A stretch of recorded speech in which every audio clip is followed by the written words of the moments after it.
Қайырлы күн достар. Бүгін өте дәмді муравейник дайындаймыз.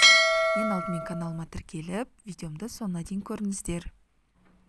Ең алдымен тегешімізге ұн, қант, қопсытқыш салып араластырамыз.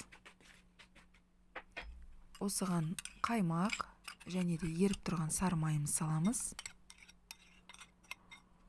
Араластырып, елеп шығамыз.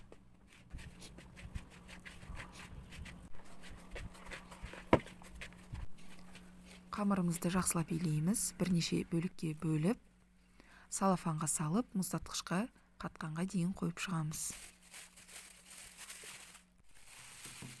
Қамырымыз қатты, енді үккіштен үгітіп шығамыз. Осы барлық қамырдан 2 лист шықты. Духовкамызды 180 градусқа қыздырып, 15-20 минут қызарғанша пісіреміз. Міне дайын болды. Барлығын тегешке салып, қолмен үгітіп шығамыз.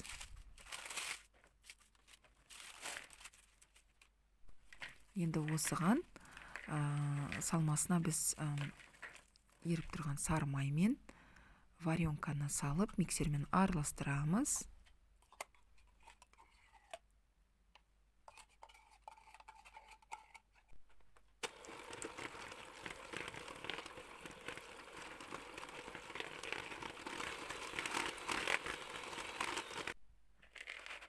Енді біріктіреміз, араластырып, жақсылап араластырамыз. Міне муравейнигіміз дайын.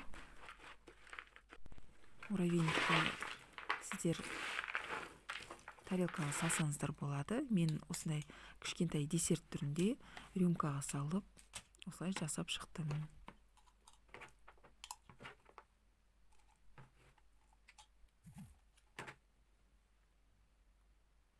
Муравейниктің бетіне шоколадты ертіп құйсаңыздар болады, немесе мак сеуіп шықсаңыздар да болады.